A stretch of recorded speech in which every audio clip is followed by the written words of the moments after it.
Hi, my name is Sara Queen, and I run MetLife Investment Management's real estate equity business. One of the things that we've been talking a lot about is the impact on office and what's going to happen with office going forward. I think one thing we can all agree on is that in the COVID environment, it's been a lot more difficult to work with your teams than when we were all able to collaborate in person. And I think we all really miss that sense of collaboration and being able to roll up our sleeves and work side by side.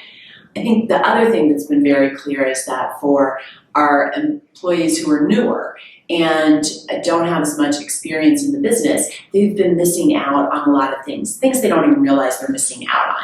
You know, they're not hearing the pre-discussions before a meeting. They're not in the room when you hit, mute to have the side conversation about who's going to answer, how are they going to answer, what's the strategy behind that answer, because it all is happening to happen over WebEx, Zoom, or Teams, or whatever your firm uses. And so I think as we think about returning to the office and thinking about what do we want to achieve from that, it is really leaning into how do we collaborate together. And so you can read a lease or do an analysis by yourself just as easily at home, assuming you have good Wi-Fi speeds, but you can't kind of brainstorm around how are you going to improve an asset, some of the problems of sale or other things. And so being intentional about when do you gather people together and what's the type of work that you're doing. I think what you've seen from the tech companies is although many have announced, yes, you can work from home indefinitely, you've also seen big acquisitions or large leases done by Facebook and Google over the last few months, proving that they believe that there is an importance to being together and collaborating. And so as we look at investment opportunities, thinking about those spaces that really help our tenants continue to lean into that collaboration and enhance their product offerings. There are definitely going to be opportunities. We've already seen some opportunities in the office space. How much longer that goes on will be interesting to watch. As our cities come back alive, I think, there's been a debate about suburban versus urban. I'm a big believer in urban.